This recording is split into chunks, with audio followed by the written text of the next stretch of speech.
சீரியல்களின் full எபிசோடுகளை Sun டிவியில் ஒளிபரப்பான உடனே எக்ஸ்க்ளூசிவாக சன் நெக்ஸ்டில் மட்டும் ஃப்ரீயா பாருங்கள்.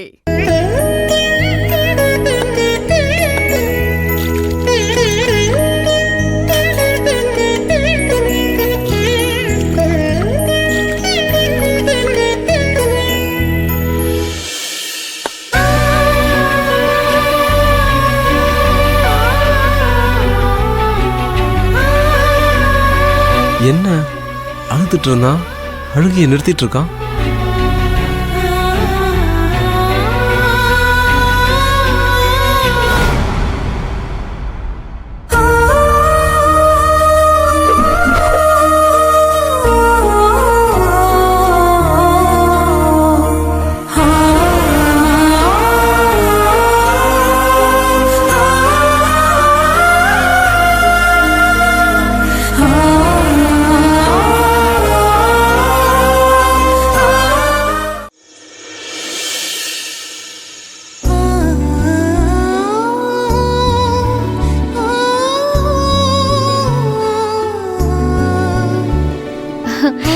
செல்லம், உனக்கு பசி நின்னுடுச்சா?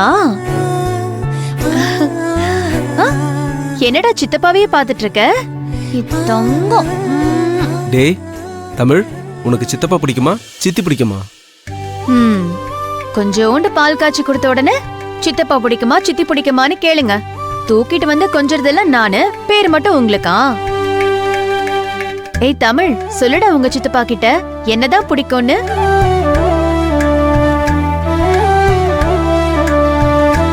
பூர்ணி, நான் கேட்கறேன்னு தப்பா நினைக்காத.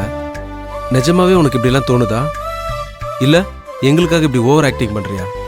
ஏங்க, எதை ஓவர் ஆக்டிங்னு சொல்றீங்க? நான் எதன்னு பிரிச்சு சொல்றது? மொத்தமாவே நீ பண்றது அப்படிதான் இருக்கு. இவ்வளவு நாள் கொஞ்சம் கூட அக்கறையை எடுத்துக்காதவ இப்போ மொத்த குடும்பமும் நான் தான் பாத்துக்குவேங்கிற மாதிரி இறங்கி நிக்கிற. ஒண்ணு இந்த எண்டுக்கு போற, இல்லைன்னா அந்த எண்டுக்கு போற. உன்னை புரிஞ்சிக்கவே முடியலையே, அதான் குழப்பமா இருக்கு. யாரும் புரிஞ்சுக்கவும் வேணாம், குழம்பவும் வேணாம். எல்லாரும் அவங்கவங்க வேலையை பாருங்க. நேரம் வரும்போது தானாவே புரியும். நீங்க புரிஞ்சுக்கணும், நம்பணுங்கிறதுக்காகலாம் நான் இதை பண்ணல. தமிழ் குட்டி, சொல்லு உங்க சித்தப்பா கிட்ட, இதெல்லாம் ஆக்டிங் இல்ல, நிஜமாதான் பண்றேன்னு உங்க சித்தப்பா கிட்ட சொல்லுங்க.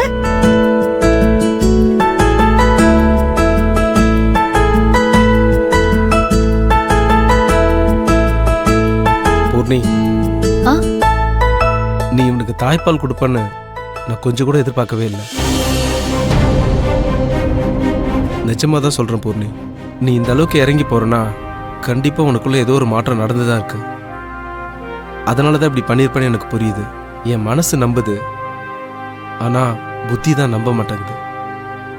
ஓ, உங்க மனசை என்னெல்லாம் கூட நம்புதா? பரவாயில்லையே. அதுக்கு இல்ல பூர்ணி, நான் நிஜமா தான் சொல்றேன். ஒரு பக்கம் நீ மாறிட்டன்னு உள்ளுக்குள்ள தோணிக்கிட்டே இருக்கு. உண்மையிலே அப்படி நடந்தா ரொம்ப சந்தோஷம். நீ மாறினா என்னை விட யாரையும் சந்தோஷப்படாம இருப்பாங்க. ஊரெல்லாம் உன்னால எனக்கு எவ்வளவு கெட்ட பேர் தெரியுமா? நீ இப்படி மாறிட்டன்னு 2 நாளா வீட்டுல எல்லாரும் பேசிக்கிட்டு இருக்காங்க. எனக்கு எவ்வளவு சந்தோஷமா இருக்கு தெரியுமா? எல்லாரும் உன்னை பெருமையா பேசுறாங்க. வெளியில எனக்கு அதெல்லாம் பிடிக்காத மாதிரி காட்டிக்கிட்டாலும் உள்ளுக்குள்ள ரசிச்சுக்கிட்டு இருக்கேன்டி. என்னோட பூர்ணிமாவா இது? என் பழைய பூர்ணிமா திரும்பி வந்துட்டாளான்னு தினமும் எனக்குள்ள ஒரு சந்தோஷம் ஓடிக்கிட்டே இருக்கு. நிஜமாதான் சொல்றீங்களா? இதுல விளையாடுறதுக்கு என்ன இருக்கு? என் மனசுக்கு பட்டதை சொல்றேன். ஏங்க, நீங்க உள்ளுக்குள்ள என்ன பிடிச்சிருக்குன்னு சொல்றதே எனக்கு ரொம்ப சந்தோஷமா இருக்கு. நான் கண்டிப்பா எல்லாருக்கும் பிடிச்ச மாதிரி நடந்துக்குவேன். என்ன நம்புங்க. தெரியல பூர்ணி, எனக்கு இப்பதான் அந்த நம்பிக்கை கொஞ்சம் கொஞ்சமா வந்துகிட்டு இருக்கு. பார்க்கலாம். தமிழ்,